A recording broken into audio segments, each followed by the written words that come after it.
Muhammed'dir sayılısı, Arap bulan ajanlı, ayak basıp yürüyen dünyadağı adamını. Muhammed'dir halkağa yaxşılıkны yayagan, oğal yollaş bolğanlar talaylıkны tabağan. Muhammed'dir barıda elçilerin ürtajı, sözleri dürüst çığa qaytarma yok muhtacı. Muhammed'dir va'danı buzmay saklap turağan, arı bolğan kılıqqa talaylıqqa burağan. Muhammed'dir söndürgen nürü özge otlanı, onu nürü daimdir taydırağan totlanı.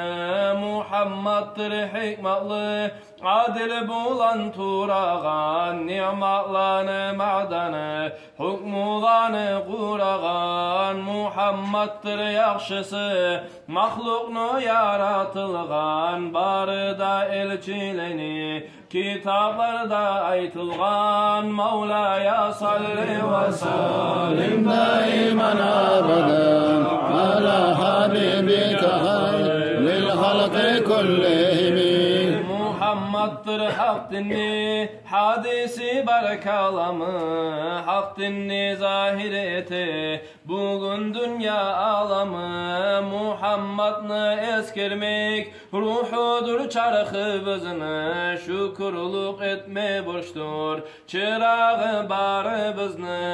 Muhammed'dir gözeli aldığımızda toxtağan, üstümüzge gelegen qaygını kurutağan. Muhammed'dir beyimiz arıdır ümmetine, Muhammed'dir bu yalgan Allah'ın ni'matına. Muhammed'dir tazası yaşırgan ayıplanı, Muhammed'dir sıylagan sıyınan konaklanı. Muhammed'dir tüzelip hikmet bulan gelegen, kıyamet gün bolğanna şafaatlar etegen. Muhammed'dir kutkargan zulmudan adamlanı, geçeler namaz kılıp şiştirgen ayaklanı. Muhammed'dir arttağı elçileni sıylısı, ummatından bulmağa suqlanadı xıylısı. Mevla'ya salli ve salim daiman abadan ala habibike hayril halqi kullihim.